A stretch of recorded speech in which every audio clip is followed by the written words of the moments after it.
were considered messiahs. But then this time had passed. And also you'll remember that I said there were other messiahs who tried to come, all of whom were killed. If you want to do an interesting study, find a book or an article on the messiahs of Israel. And there were other messiahs after Jesus. Every last one of them were killed. Okay? Jesus was unique in that his messianic movement, which then was led by his two brothers, James the Just and Simon. The thing that was very different about them was that, number one, there was no retaliation. Jesus preached forgiveness, reconciliation. Unlike the other messiahs who were more like that warlike person that they wanted to rise up and then get rid of the Romans. There were other messiahs who had other enemies to get rid of. But the enemy of that time was, of course, the Roman Empire. But Jesus said, we're not starting an insurrection, we're not starting a war. If God wants this done, God will do it. Okay? So that was how Jesus' Messiah movement was very different. The point there was that the early movement was headquartered in Jerusalem. Why? Because it was a Jewish thing. They continued to go to the synagogue. They continued to worship on high holy days in the temple. They kept the Sabbath. And the Jewish ones among them kept the kosher dietary rules. Questions come later, a few years later. You can see this in the book of Acts. I think it's the 15th chapter, where all of a sudden what were known as God-fearers, those Gentile people who admired the Jewish people, who came to believe that, yes, in fact, there is only one God, and looked to Israel's God, Yahweh, as that creator God, they had always been present in and around synagogues and in the temple. But some of them, when they heard the teachings of Jesus, his ethics, and what many absolutely believed with their lives, that somehow they had experienced his resurrection spirit, they signed on. And the problem is that the Jewish church, not the Jewish church, I quit saying that, the Jewish believers in Jerusalem were like, what do we do now? There's Gentiles. And the question became, so do they have to become Jews, like real Jews? Like, do they have to get circumcised? Must they keep all of the laws of Moses, including all the dietary rules? If you read the book of Acts, who settled the question? James? No. James the Just. Paul took it to James for his approval. And they said, Paul, what have you been preaching out there in the hinterlands? Because remember, Paul was a missionary. He went out, away from Jerusalem, up into Turkey and all those places. And they brought him back and they said, we're getting all kinds of weird reports about you. What are you preaching? And many scholars say they think he kind of sketched around it. But in the end, they're like, okay, I think that's good enough. And James said, well, having heard all of this, that there are Gentiles coming to believe in Israel's God, here's the deal. Because they're Gentiles, they were never in the bloodline, never ever. They weren't in the bloodline. They weren't ethnic Jews. We'll let them in. They don't have to be circumcised. They don't have to keep the dietary rules. But there are things they can't do. They can't eat meat sacrificed to idols. They can't eat blood or drink blood. And sacrificed to idols. And then also they were only to have sex with their spousal, their partner. But all the other stuff, you're on your own. That was huge. Now, all that while, as I said last week, Paul was out establishing churches, and you know some of their names, in Corinth, in Ephesus, in Colossae, Philippi, and there were more. Paul was not the only missionary who did that. There were others who went out and established these congregations. The thing about them, though, was that most of them, they were largely Gentile. And so that was the question. So you have this Jewish thing going on in Jerusalem, and you have this other things going on up north. And they said, we've got to figure this question out. But slowly but surely, especially after Jerusalem fell to the Roman Empire, they came in and destroyed the city and the temple. The Christian believers were expelled from the synagogues. There became a clear line of demarcation. We are not Jews. What really happened was that a new religion was established. And the new religion came to be called Christianity. And then some of you know that around 320, 330, the Emperor Constantine, who really was not a great guy, but he saw the division that was present in a lot of the Christian churches. Theologically, they disagreed. There were splinter groups. They were fighting each other. And Constantine said, well, it would really help my empire if all of you would get on the same page. So he ordered all the bishops to Nicaea and said, you're not going home until you settle some of these questions so that all of you pretty much believe the same thing. And everybody else will be considered heretics. And then again, you start to see a real Christianity developing. So think about that, folks. All the stuff that we later came to say about Jesus and affirm about Jesus, when did that start to come together? 300 or more years after the fact. After the fact. Up at that point, Jesus was the anointed Messiah of Israel. Okay? Any questions about any of that? That's a real quick cliff notes of last week. Any questions about that? So then move up a little bit. Slowly but surely then, Constantine suppressed persecution of the Christians all over the empire. There was still some of it going on, I'm guessing. But technically speaking, Constantine said, knock it off. No more. No more of it. And slowly but surely, the Christian church started to take on more of the form of what's called Imperial Religion. Imperial Religion. With hierarchy, with actual churches not meeting in houses, because remember they met in houses and then they worshiped in the synagogue. But actual churches called basilicas that weren't Jewish synagogues. What went on there was clearly Christian. Okay? The other thing that happened was after the fall of Rome, the Christians fled. Christian believers fled. At first they went to the city of Pella, which is northeast of Jerusalem, and most of them escaped the destruction of Jerusalem. Many more went up north into Turkey and places like that, but they got out of Dodge before the end came. And what were left were mostly Jews who died there. But what did Jesus say? When you see these signs coming, flee to the hills. Flee to the hills. And they did. Okay, does that make sense? The church then, the headquarters moved from Jerusalem to where? One place was Rome, the other was Antioch. Okay? So there was actually sort of like two headquarters, Rome and Antioch. So Rome represented what was called the Western Church, Antioch, the Eastern Church. All right. Now, that's sort of how it was for a while, for the first 1,000 years or so of the church.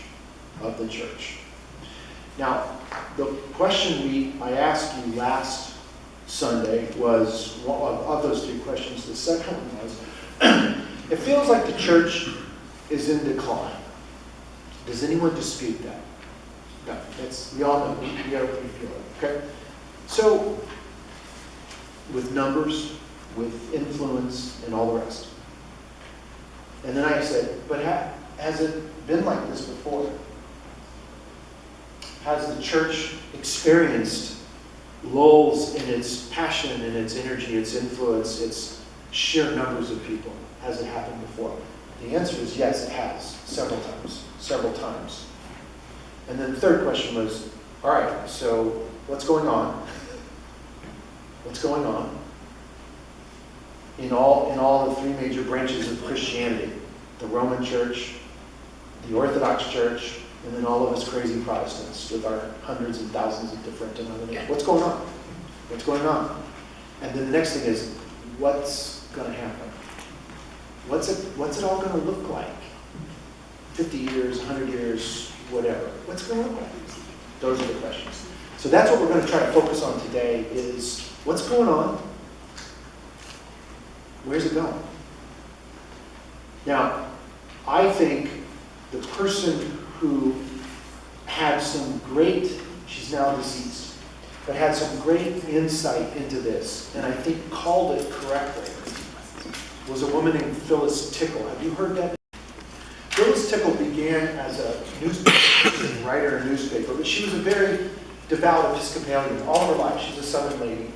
And as she would write these stories, she became actually quite astute and scholarly and learned in what's sometimes called church sociology. Like, what's going on? She had her finger on the pulse of the church. And not just Protestantism, mostly Protestantism, because that's what she was, but also in the other branches of the church. And so she wrote a book, I think it came out in like 2014. 2014, and she called it The Great Emergence. The Great Emergence. This was pre-COVID. This was back in what was for us some glory days. And she said, I think this is what's happening. I think this is what's happening. And as she surveyed church history, she said, it appears that about every 500 years, the church has what she called a rummage sale. When the church, whether it's Roman Catholic or Orthodox or Protestant, decides that it's time to clean out the basement, it's time to clean up, trying to change things, it's time to discard what is no longer helpful, useful, or relevant, what's not working, and then move into what is. And Phyllis said that she believed that the first one actually occurred about the year around 600. Now, at that point in church history, there were popes in the Roman church, mostly.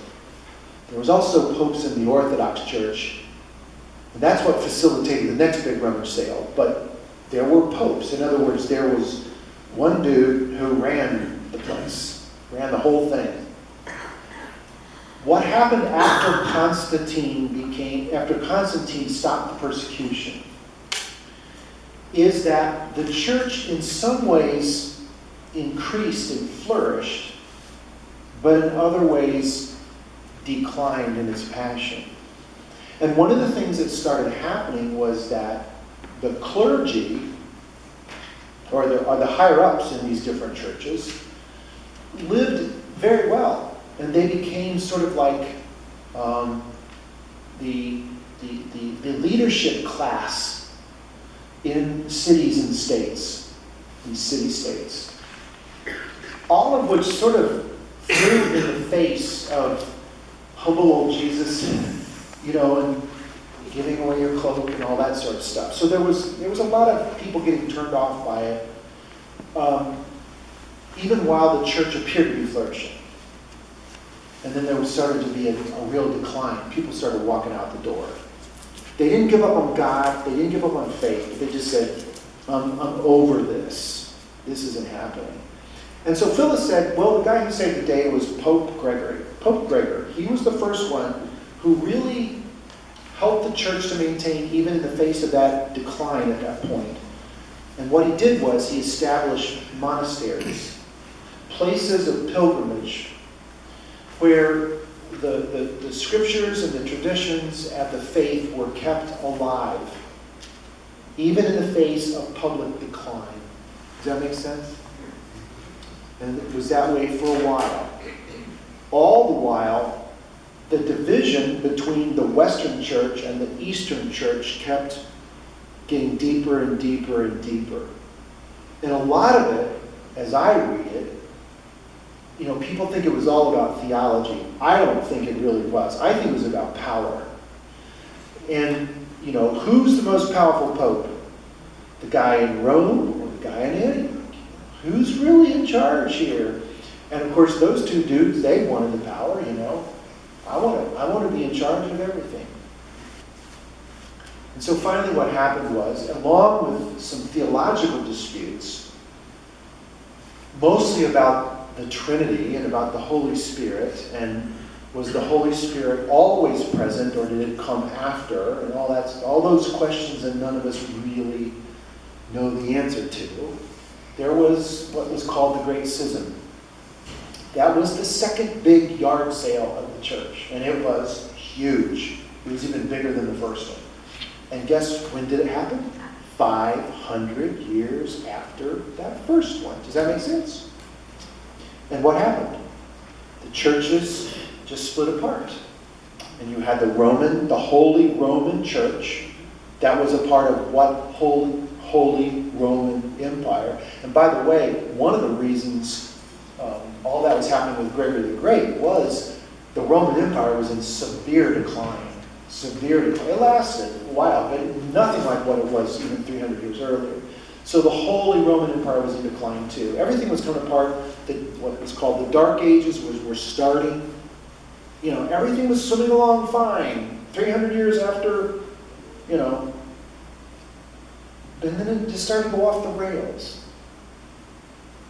So they had their first big rummage sale, and in 500 years, another huge, even bigger rummage sale, when what was the Holy Roman Church just split down the middle, and there were the Orthodox traditions in the East, and there's different traditions within that, depending on what area of the world you're from, and then there was the Holy Roman Church. Make sense? What was the next big, giant rummage sale? The Reformation, which occurred in the Roman Church, not in the Orthodox Church, the Roman Church. And what happened there was some of the same things were going on that were going on at the time of Pope Gregory. The clergy and now the monastics, the men and women who lived in those big buildings, who copied Scripture, served God night and day, and then became priests. They too, while people were starving down below and grinding along, they were enjoying lots of good food and wine and drink, and then there were also plenty of tales about really aberrant behavior when they were preaching one thing to the people and doing another thing behind closed doors. And the other thing is that at that point, did they have Bibles that they could read, most people? No. There weren't Bibles in the common language. And what happened was, some of those monks who were part of that system, because they could read the Greek, the Hebrew, the Latin, all that stuff, the Aramaic, they started to read it, and they started to compare what was on the faces of Scripture compared to what they were hearing or what they had been told by their higher-ups and in their seminaries and in their schools. And they're like, this just doesn't seem to match up. There's something really, really wrong here. And it wasn't a night and day thing. It took years and years. But some of these guys, like Luther and Calvin and others, were really, really, really highly educated monks and priests who said, you're being sold a bill of goods. This is not the way it's supposed to be. And what happened was, if the political figure who ran whatever part of the world they were living in, if that political figure agreed that, the Holy Roman Church is out to lunch, then guess what happened? He would declare his country, and I think there were, other than a few women here and there, we are Protestants now. Our nation state, you're no longer Catholic. And of course, you know from history that horrendous wars broke out.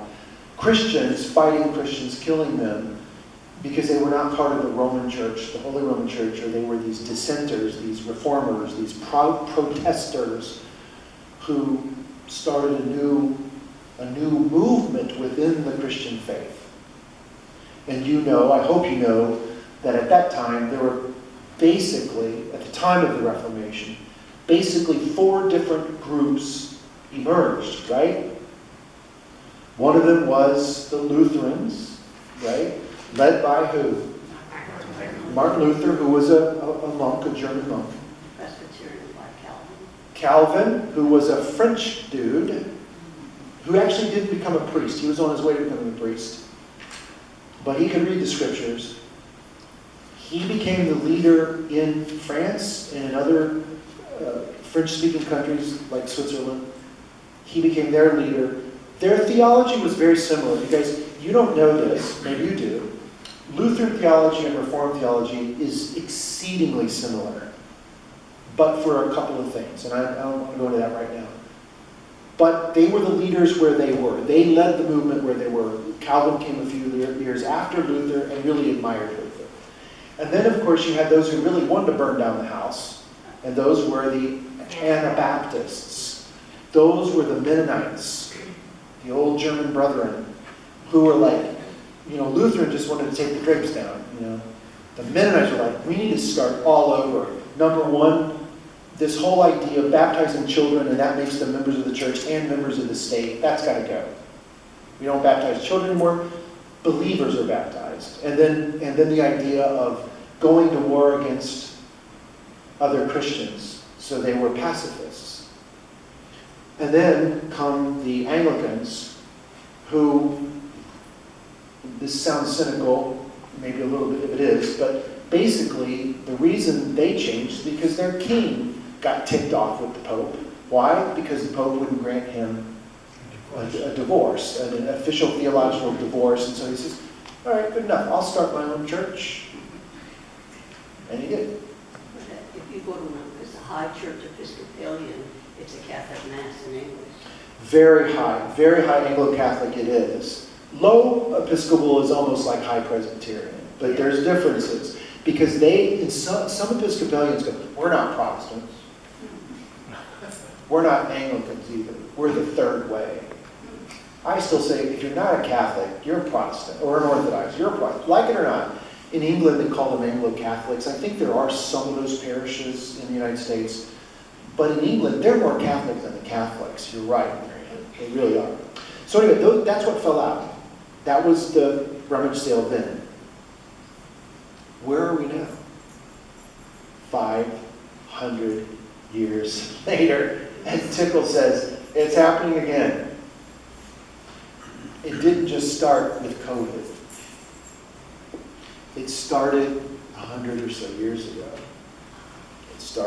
It started for a number of things. I think I listed some of them.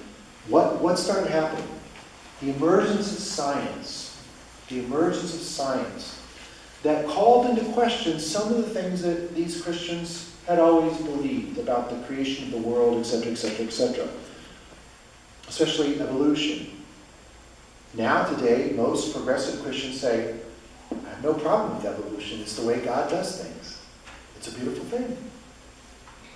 Not a big deal. Did you know Darwin was actually a devout Christian? And yet the fundy Christians still despise him. He wasn't. Yeah. And there are other things there. And then later on, because things started to get really uneasy and uncomfortable, the really conservative types that wanted to keep things just as they were, they came to be called fundamentals because they put together what they thought were the 5 fundamentals of the faith. These are things you cannot argue about. You cannot be a Christian if you do not affirm these 5 things. And they put those together. And the first one at the top of the list was, the Bible is absolutely inerrant and infallible. That was number 1. And it ended with that Jesus would return in bodily form, to judge the earth and all sorts of other things. Even though, as we know, if Jesus is in spirit, and that's my big question. If that's true, well, how do you get that? If Jesus is in spirit, comes back in body, is that like reincarnation? So there were 5 things, and all of it was meant to try to keep things as they are. Don't change it. The more evangelical churches that split off of the Methodist Church, some of the old order Reformed Baptist churches, they split off. All these splinter groups, they became independent, all in an effort to maintain the faith as we've always known it. Okay? And some other things, the emergence of psychology, which I think is really interesting. Freud and Carl Jung and others. All of that helped this latest church rummage sale start, and we are nowhere near finished. We also have a more educated population. We do. More and more people. Yeah, education. More and more people are learning about science and other things, and they're saying, I still believe in God, but I'm not hostile towards science. Maybe the stories of creation in the Bible were never meant to be taken literally. John? I don't know if this is true, and maybe somebody who went to Worcester can tell me, but I always heard Worcester's claim to fame was that they were the first Presbyterian college to have a course in Darwinism. I don't know. Anybody a Worcester graduate? It could be, John. I don't know. That's what I always heard. I do know that there was huge controversy among the Presbyterians, and Worcester's a Presbyterian college. There was huge. It split the Presbyterian church into many different splits. And it was all Darwin and evolution. Hank, what were you going to say? Just scratching my You went to Worcester, didn't you, Hank? No. I thought you did. My aunt went to Worcester. Okay, all right. Bring your next time. But anyway, yeah, I'm sure it happened. And John, and the thing is, it happened, many of these colleges were church colleges, right? Yeah. Can you imagine what that must have been like in the 20s and 30s? Are we going to teach this stuff or not? And then they would start kicking out professors, and seminaries split. Seminaries split. I forgot. There's Sloan, and then the guy who we always sing. Was Bostic? Oh, Fosdick. Bostic and Yeah. Sloan was the split there in the Yeah, 1920s. yeah. So you see what, you sort of all know what happened in the 20s and 30s. Gail. I've always, I don't know if I believed it deeply, but I felt this could be a possibility, that the Bible is meant to guide us, but it always seemed to me that it's a possibility that people here on earth can't really grasp the kingdom of heaven and God and everything. So the Bible guides us and maybe tones it down so that we can relate to it. Is that? The Bible, you'll hear me say this a lot. The Bible is our sacred library. It is not one book. It's 66. And the Jews will say, you crazy Protestants, and all this inerrancy and literalism. They never thought it was, the stories of creation, all that. They never understood to be literal. It was a story meant to think.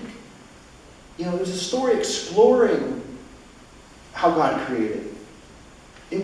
All of this crazy stuff started with the fundies who said, oh no, if it's not true, for word, how can you trust any of it? Well, you got a point if you think the Bible is your constitution or your science book, but maybe it was never meant to be that. Marian. I went to a Presbyterian college. I went to Alma, and my religion class was a history of the Old Testament and a history of the New Testament. It was taught as a social studies class.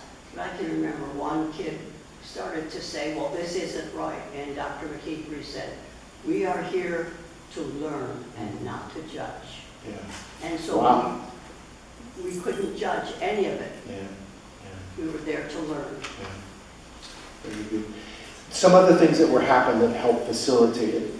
Another one was the spiritualist movement of the late 19th, early 20th century, the spiritualism.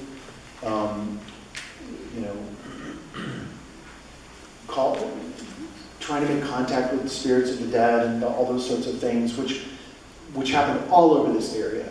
New York State, Northeast Ohio, Pennsylvania. It's huge. Pentecostalism was another huge thing that broke out in the early 1900s in California, where they began to experience spiritualist type stuff, spiritualism and mystical stuff. And there were a number of others. But the point of it is that things started happening in the world, in our culture, that pressed and pushed up against everybody's nerve endings, their theological nerve endings. And some drew the line and said, this is where we are, this is where we take our stand. And others, like more Methodists and Presbyterians and Episcopalians and Lutherans, are like, maybe we didn't know everything about God. Maybe God is revealing things to us. Maybe we're at a point in human history that we can begin to embrace more, that we're learning more things about humanity and the world and science and all that. And maybe we just need to go with it. Okay? And we're not done yet. Think about the other things that happened during that time. The cultural changes. One of the first biggest culture clashes that divided the American Protestant churches was what? Civil War. Slavery. Because there were learned, scholarly people who could argue from Scripture that they had slaves back then. Why can't we have slaves now? And there were people on the other side of the argument that said, yes, that's true. Yes, it's in the Bible. But maybe there's a greater ethic. There's a greater ethic that should have been followed all the way along, but that was tolerated back then. And then came, women ministers. Well, first it was women elders in the Presbyterian church. Should women teach Sunday school? I grew up in a church where women only taught children. And there were no women ministers. For Prohibition, Yeah, that was led another. by women, Yeah. the first of the Prohibition movements were led by women.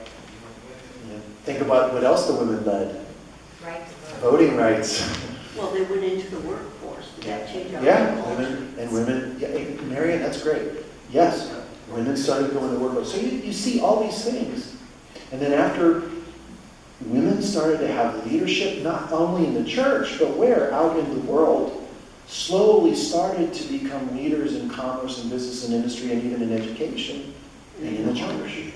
Yeah, it really upset the apple cart. And then the next really big one was race relations, racism. Divided churches. The Civil War was one thing on slaves, but then we had to deal with the real reality, which was racism. And then came, in my opinion, I think, issues of sexuality. Stuff that had been going on forever. Let's be honest about it. Let's talk about it.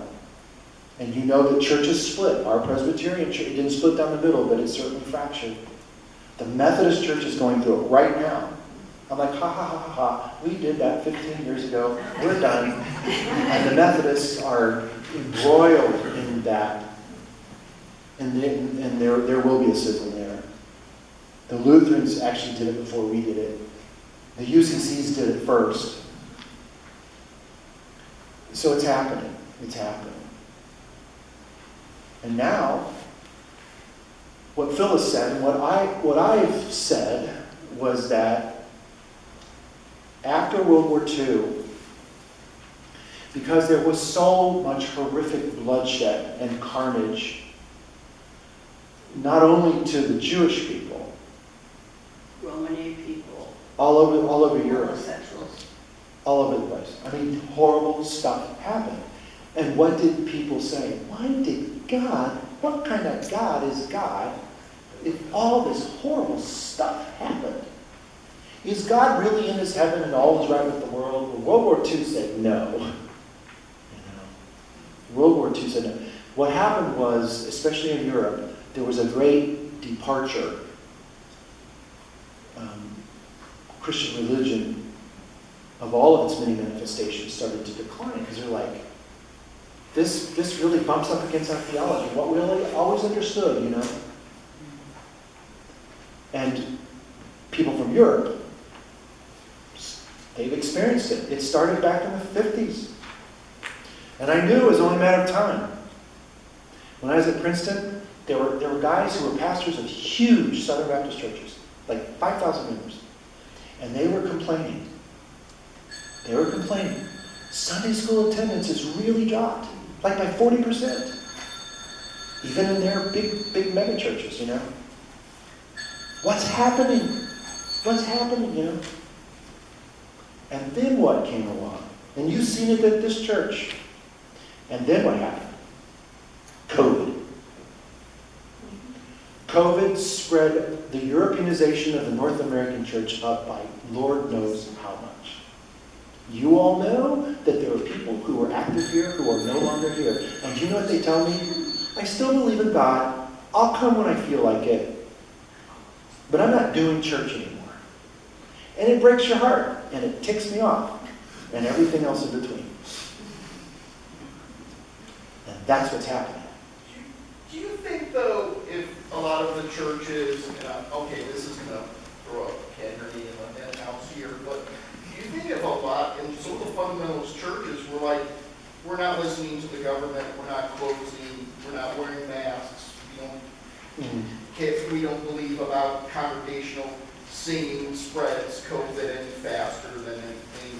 Do you think if a lot of the other churches would have said we're not closing either, it would have changed or slowed it down?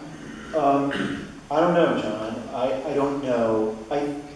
I think it wouldn't have done as much damage to churches, but the problem was it was a public health concern.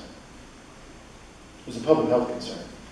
I have friends whose parents and brothers and sisters go to those kinds of churches, and their people died in those churches. It spread all over the church, so people died and left children. And they still say, well, it was God's will. Was it? I don't know, John. I don't know. I just think it just pushed it along a little bit more to the point where after being out of church for 18 months or 12 or 2, whatever it was for people, they go, I've developed some bad habits. I've heard that too. I fell out of the habit, Jane. Would you go back over and repeat what you just said about the COVID? I'm still trying to COVID sped up the decline of the North American church. Sped it up for all sorts of reasons. If you have children, you have Sunday morning practices for sports, and so the Sunday, and what you're saying, Mary, Sunday morning is no longer sort of the safe space for churches. I mean, people go to the grocery store. All of their kids are in sports practices and things like that. Used to, Sunday morning was sacred, and when I grew up, most of Sunday was. Not that everybody was really good Christians, but it was just sort of like, you don't touch that one. And that's just not true. That's a part of the loss of influence of the church. So we can sit and moan about that all day long. It is what it is, people. It is. And so real quickly, all right, where do we go from here? What do you think is going to happen next? Well, I think Tickle was largely right. If you look at your little cheat sheets there, she says, what will probably emerge is this. And I think she called it. Now, again, she called this long before COVID. The Roman Catholic Church will dig in. They will dig in like the fundamentalist Protestants did in the early 20th century. They will dig in. They will become hardliners. And more of their people will leave. And they'll say, well, we're faithful. Even though Pope Francis I love him and all he's about. You know what's going to happen the minute that man dies. They're going to get a very, very, very conservative pope from probably one of the third world countries. And you'll see it really entrench. That's what I predict for the Roman Church. Would you say a little bit more about that? About when he leaves, what's going to happen? when Pope Francis either dies or retires, I'm guessing he'll probably do what Benedict did, because he's getting really frail. When he steps out of the way, the next pope will very likely be elected from the other, what do you call them? Cardinals. Cardinals will be a very, very conservative cardinal become pope, probably from a third world country. I think one fact. What's that? That's where they're growing. They're growing in those countries, but they are dying on the vine, whereas the Protestants are in North America. Are upset because all my Roman Catholic co-workers were really upset because they were really twisting their arms for more money, mainly to pay off the priest's assault cases. It's a sad And so American Roman Catholics are really And many of them upset. have come to Protestant churches. Yeah. A lot of burned out. Most of our new members are former Roman Catholic. Yes, minor. So I grew up in a place where there were fewer Catholics, and moving here, the bulk majority of my friends that I've made were raised in families that had been nominally Catholic, and for whatever reason they did not find like spiritual engagement in their youth. I think partly due to this tension with the decline of this orthodoxy. And Minor, I now think they're not engaged in church. you're now. right on. You're dead right. You're dead right. I don't know what that And it's a lot of issues from the fact that women continue to be largely suppressed. They will not allow women to have leadership. Jim, Not happening. why do you think it'll be a third world country? Because so many of the Catholics are now in third world countries, or not. They don't call them third world; they call it second world. That's what I've been hearing.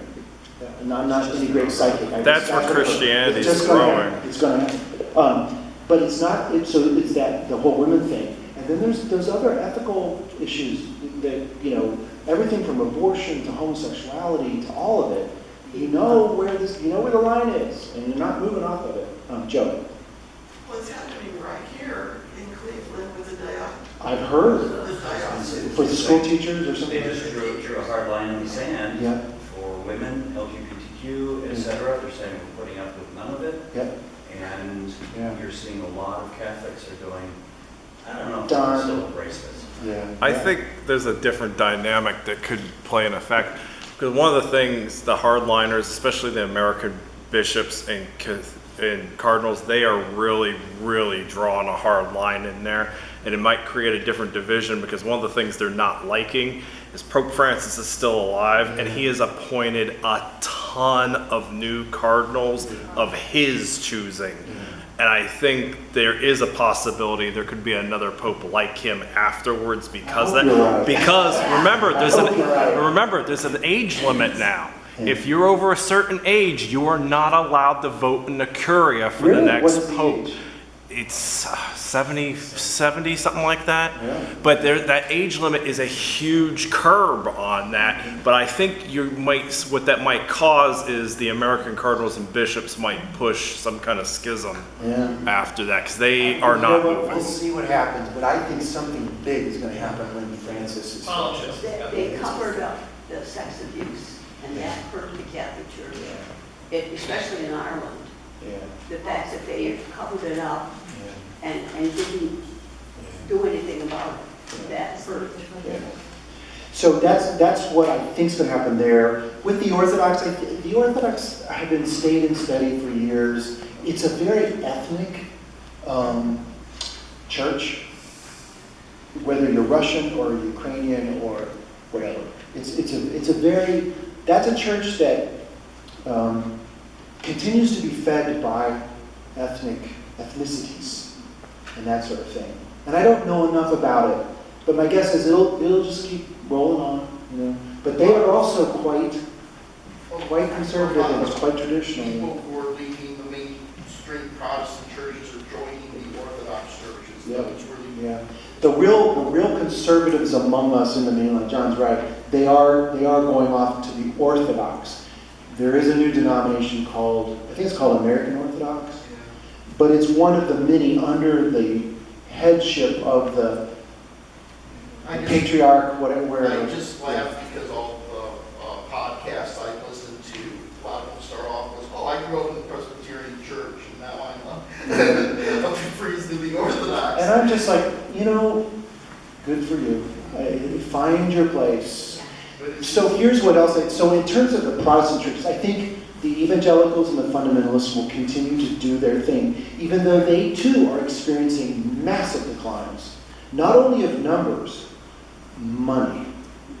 They're hurting. Don't think all these mega churches, they are hurting way worse than small little Protestant churches. Because they needed a pile of money to keep the whole thing going. COVID sped it up. They've experienced a decline. They are in a bad way too. But I do not think that they will get much more open than what they have been. That's my prediction there. They'll continue to, especially the real hardline fundamentalists. There are not a lot of them out there anymore. Not like when I was a kid. They're there, but not like they were. So what about us? What about the mainliners? The Methodists, the Presbyterians, the Lutherans, the Episcopalians, the old American Baptists? Here's what Tickle said, and I think she's right. What we're probably going to see is a lot of smaller, under-resourced congregations will disband because they simply cannot. They don't have the numbers to keep the building, from falling apart and keeping up some kind of pastoral leadership in place. In many ways, it's sheer economics. We've already seen that, right? We've seen it everywhere. We all know. We see it all over the place. How many Methodist churches were in Lakewood? 5? There's 2 now. How many Presbyterian churches? At one time, I think there were 4 or 5. There's 2. Look at the Lutheran churches that have closed. The only Lutheran church left are there's 2 Missouri Synod Lutherans. There used to be 7 of those things. We all see it. But here's what Tickle says, that what we're probably going to see is what's happened in Europe. And that is what I would call cathedral churches. Those are not necessarily large numbers of people, but churches that are well-resourced, that have endowments, that can continue to function and do ministry, but they're not utterly dependent on a lot of butts in the pews who write checks. The English cathedrals are good examples. I watch them every Sunday morning. There's a good crowd there. They go. They don't have to worry about a lot of money. The money is there. They ask them to give and help. And people go when they want to, when they feel like it, when they need to. I think that's what's probably going to happen here. Probably to this church and to many, many others. It's already happening.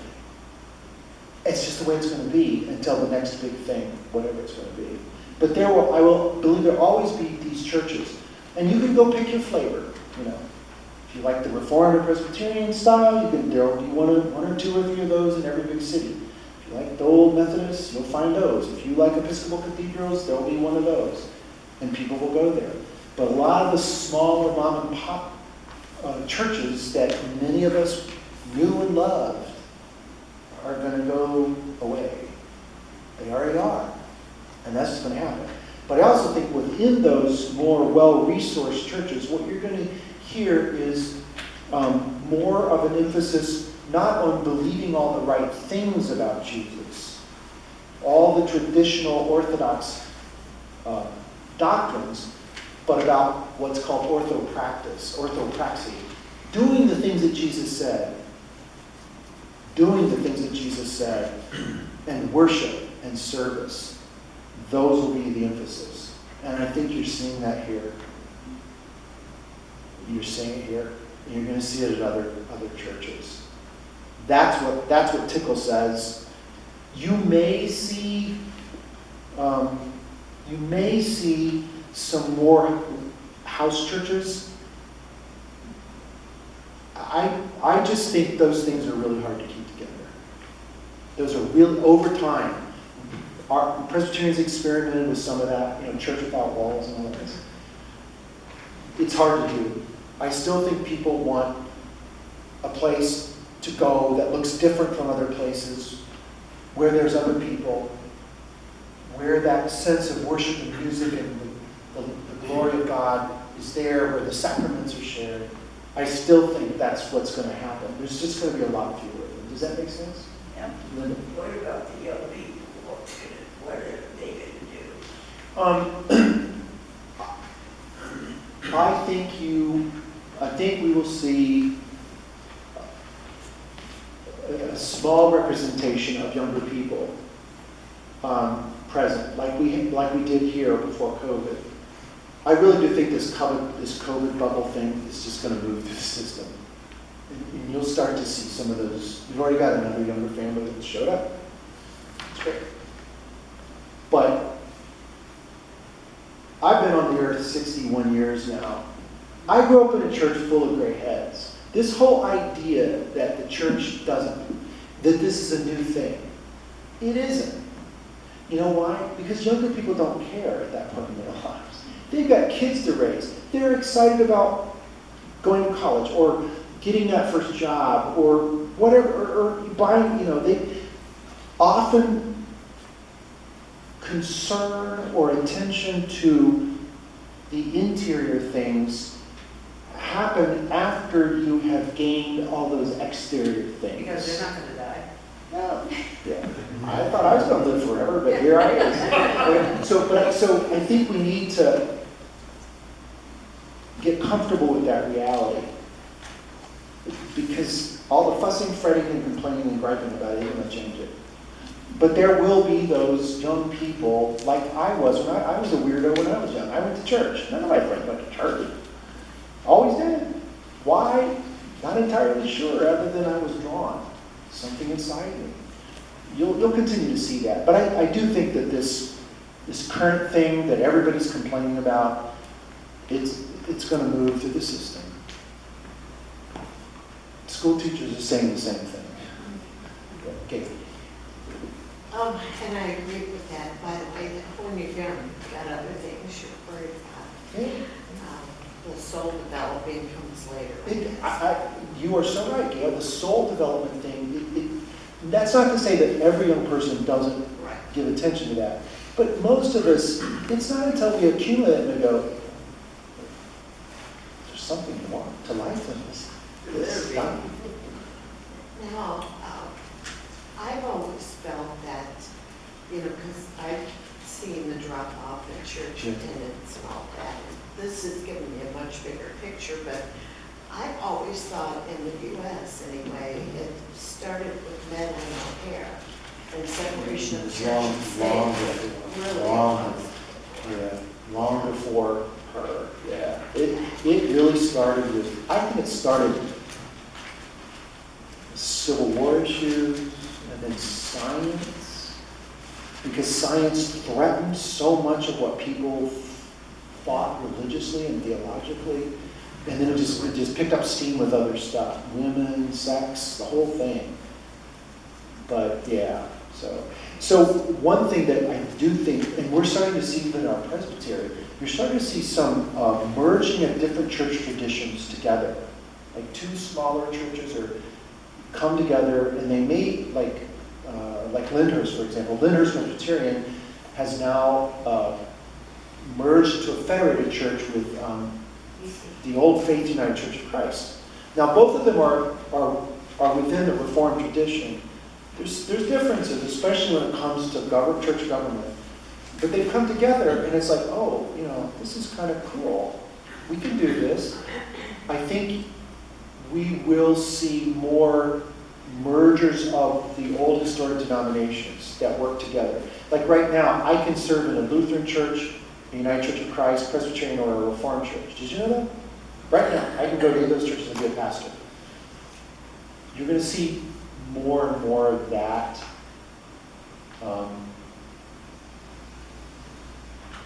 The joining together of resources, and yet there will always be those congregations that have different things on their menu, have different cuisine. Let's put it that way. And I like this one, and I don't care for that. That's what Tickle says, and I think she's right. Joel. In Reston, Virginia, we belong to United Christian Parish, 5 Protestant denominations. Oh my gosh, what a service. Methodist, Presbyterian, USA, UCC, Disciples. We never had theological issues. Yeah. If they had issues, they had to do with the music program. Church leadership, governance, yeah. Because all those churches are largely on the same page theologically. There's some nuances, but the issues come with that other stuff. And if 5, that's incredible. I mean, wow, I bet you that might be the only congregation that ever had 5 denominations. It's got down to 4. Got down to 4. Okay, Joe, one last question. Dan, I'm real optimistic. I am optimistic, guys. I am. I think that's an exciting future. Go ahead, Joe.